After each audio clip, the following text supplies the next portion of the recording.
चेरापूंजी हर वक्त बादलों और बारिशों से घिरी रहने वाली जगह।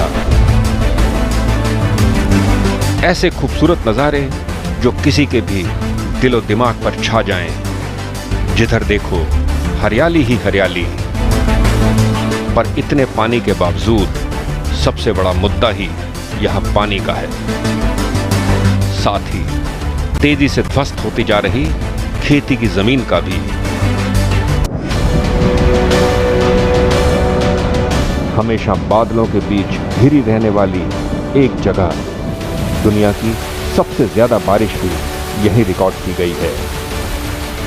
और ये झरने जो किसी का भी मन मोह ले, हरियाली और बादलों का ऐसा संगम जो शायद बहुत कम ही देखने को मिले। लेकिन इन सब के बावजूद तरह तरह की चुनौतियों से घिरे रहते हैं यहाँ के लोग, यहाँ के किसान। फिर भी इन्होंने हारना नहीं सीखा है।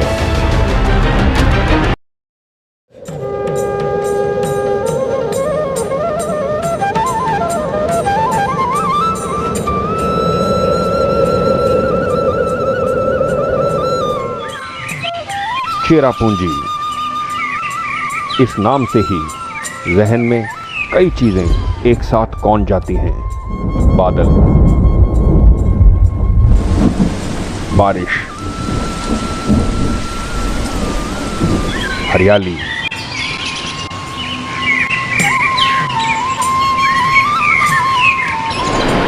और चारों तरफ कल कल करते ये झरने।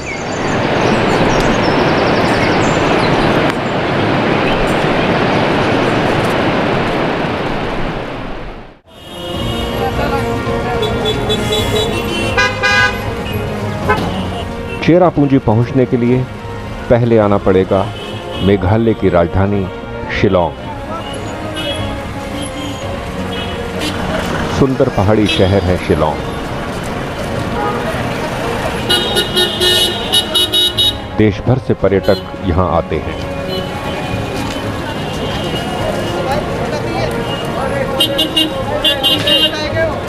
काफी चहल पहल वाली जगह भी है शिलांग, लेकिन हमारी मंजिल तो है चेरापूंजी। हरी भरी पहाड़ियों के बीच से गुजरते हुए आप पहुंचते हैं चेरापूंजी, जो शिलांग से करीब 54 किलोमीटर दूर है।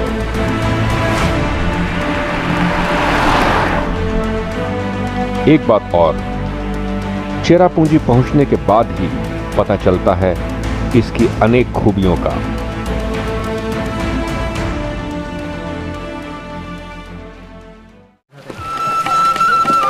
कुछ साल पहले तक ही तो चेरापूंजी को अपनी एक खासियत के लिए जाना जाता था। वो ये कि यहां दुनिया की सबसे ज्यादा बारिश होती थी।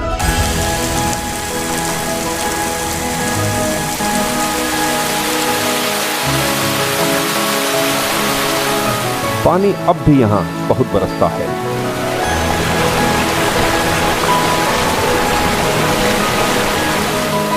साल का शायद ही कोई ऐसा दिन हो जब फुहारें चेरापूंजी को ना छूमें। जी हां, नायाब जगह है ये पूर्वोत्तर के मेघालय में।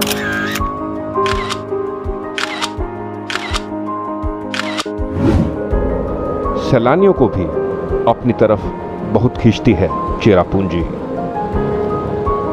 लेकिन सैलानी तो आते हैं और चले जाते हैं। शहर में रह जाते हैं शहर के लोग। क्या खुश हैं चेरापूंजी के निवासी? क्या किसी तरह की कोई परेशानी नहीं है इन्हें? सुनकर हैरानी होगी, इतना पानी होने के बावजूद यहाँ सबसे ज्यादा कमी पानी की ही है, पीने के पानी की।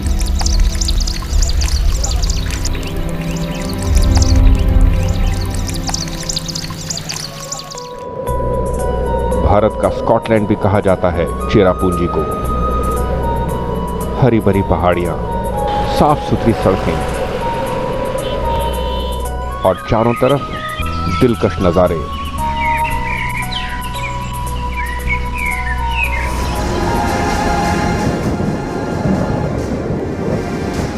लेकिन इतने बादल क्यों बनते हैं चेरापूंजी में?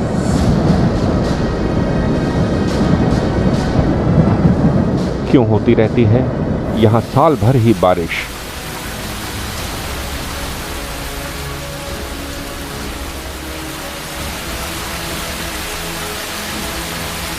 इन सवालों के जवाब मिलते हैं यहां। कुटमदान नाम की इस जगह में। खासी भाषा का शब्द है कुटमदान। इसका मतलब है वो जगह जहां जमीन खत्म हो जाती है।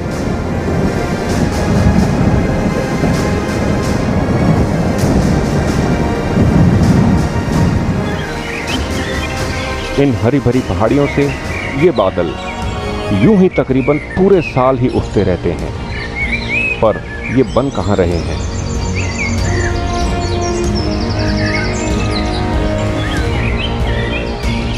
ये बन रहे हैं सामने ही, बांग्लादेश के सपाट मैदानों में। जी हां, बांग्लादेश में उदय होता है इन बादलों का, जो चुंबक की तरह खींचे आते हैं चेरापूंजी की पहाड़ियों की तरफ और बना देते हैं चेरापूंजी को दुनिया की सबसे गीली जगहों में से एक।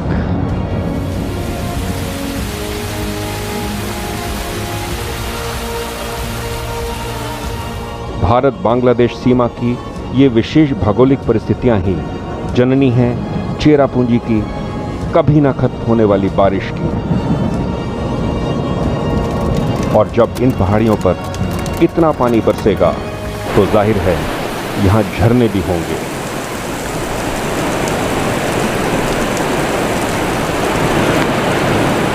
अगर चेरापूंजी को झरनों का प्रदेश भी कहा जाए तो गलत नहीं होगा।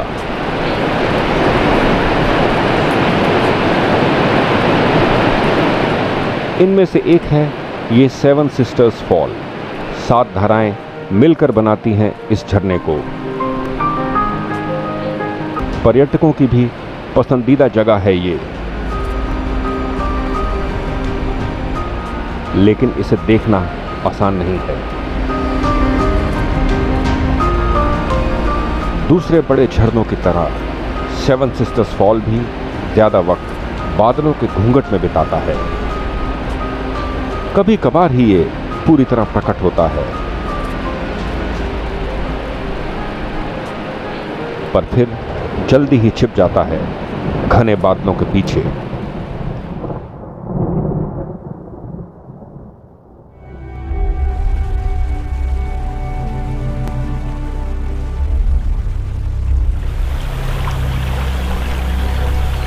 सुनकर हैरानी होगी, लेकिन चारों तरफ इतना पानी होने के बावजूद पानी के ही अभाव में रहते हैं चेरापूंजी के लोग।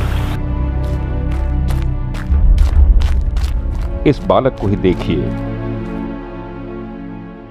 300 मीटर दूर से लाया है ये पीने का पानी अपने घर के लिए।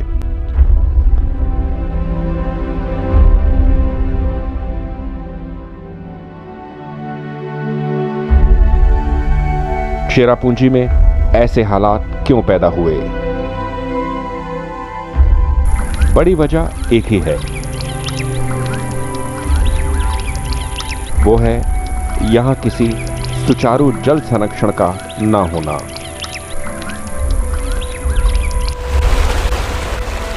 ज्यादातर बारिश का पानी बह जाता है बांग्लादेश के मैदानों की तरफ।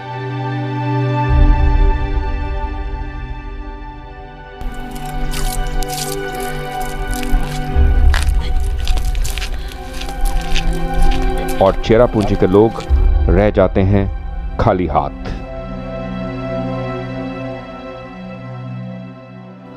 इतने पानी के बावजूद इनके घरों में पर्याप्त पानी ना होना अजीब लगती है ये बात, लेकिन है सच।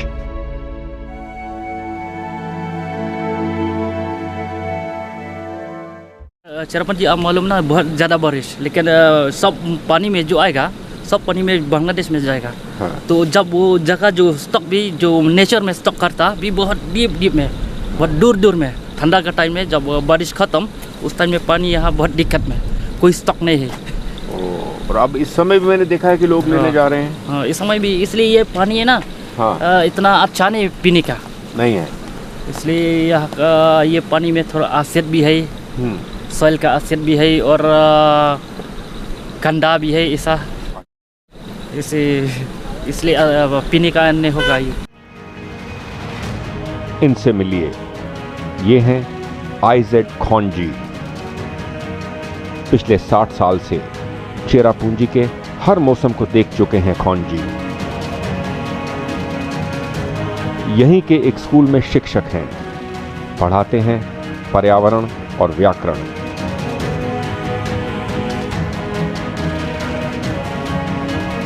और साथ ही ये चेरापूंजी के नामी तीरंदाज भी हैं।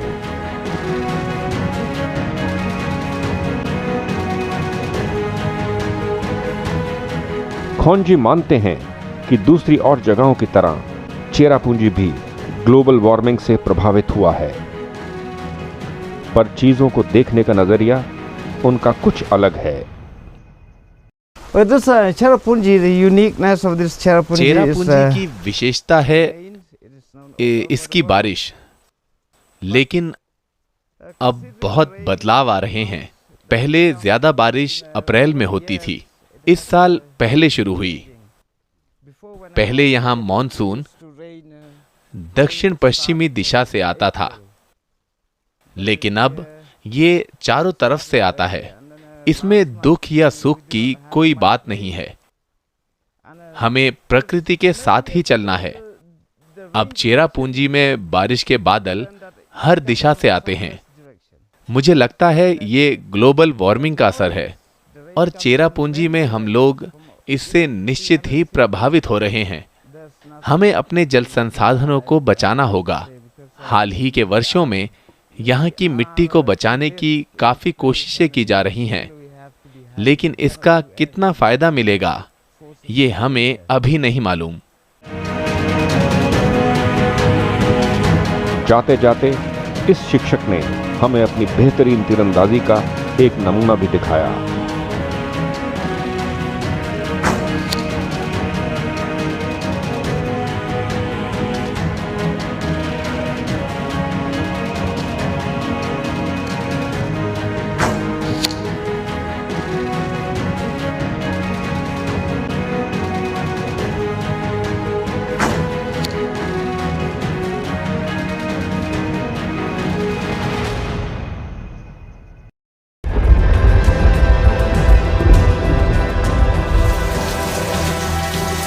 चेरापूंजी की लगभग पूरे साल ही जारी रहने वाली बरसात, इसने यहां के किसानों को बुरी तरह प्रभावित किया है। बारिश ने सबसे पहला असर डाला यहां की उपजाऊ जमीन पर। इस झमाझम बरसात की वजह से ज्यादातर खेतों की ऊपरी सतह यानी टॉप सॉइल पूरी तरह खत्म हो चुकी है। जाहिर है ऐसे में इस जमीन पर खेती करना बहुत मुश्किल है। अगर किसी जमीन के टुकड़े में खेती होती भी है तो वहां फसलों का उत्पादन बहुत कम होता है। ठीक है, ये तो प्रकृति की मार है, इसे झेलना ही पड़ेगा। पर आइजेड खान जी मानते हैं कि अगर यहां के लोग और जागरूक हो जाएं तो इस स्थिति से भी निपटा जा सकता है। Awareness of the people also is very लोगों की जागरूकता इन मामलों में बहुत ही कम है। उनको जल स्रोतों की ज्यादा जानकारी नहीं है। वो नहीं समझते कि यहाँ पेड़ लगाना कितना जरूरी है। और चेरापूंजी का पानी ये तो काफी प्रदूषित है, इसको बिल्कुल भी पीने का मन नहीं करता।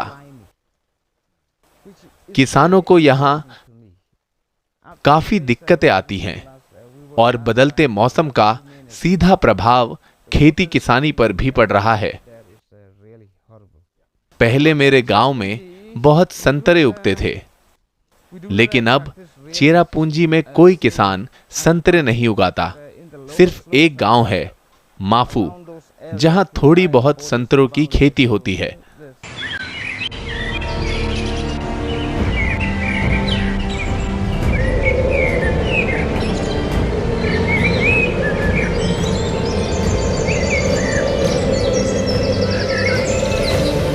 चेरापूंजी के नज़ारों को देखने आए सैलानी अक्सर नहीं समझ पाते यहाँ के लोगों की दिक्कतें। वो तो मानो बंद से जाते हैं यहाँ के दृश्यों से।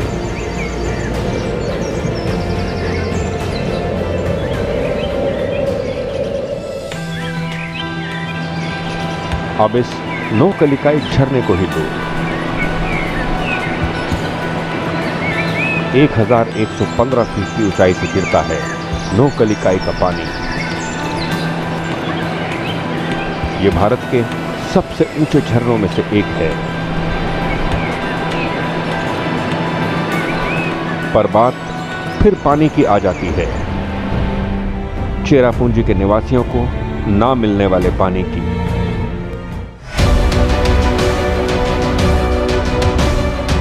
इतनी परेशानियां होते हुए भी परेशानियों से घबराते नहीं यहाँ के लोग, बल्कि सहजता से इन्हें स्वीकार करते हैं। यहीं रहने वाले बन मजाव बताते हैं, हम लोग इस जिंदगी के आदी हैं। बाहर से आने वालों को मुश्किलें होती हैं, पर हमें नहीं। बारिश चाहे ज्यादा हो या कम, हमारी दैनिक गतिविधियां जारी रहती हैं। आप यहां इतनी बारिश देख सकते हैं, लेकिन अगर 2 दिन पानी ना बरसे तो लगता है हफ्तों से सूखा पड़ा हुआ है।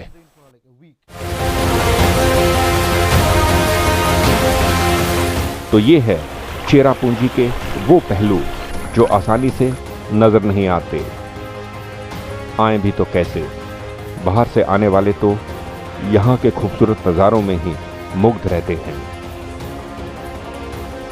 लेकिन मानना पड़ेगा यहाँ रहने वालों को और इनके जज्बे को। शायद बादलों से भी इन्होंने सीख ली है। जैसे बादल आते हैं, बरसते हैं और गायब हो जाते हैं, ठीक वैसे ही मुसीबतें आती हैं और चली जाती हैं।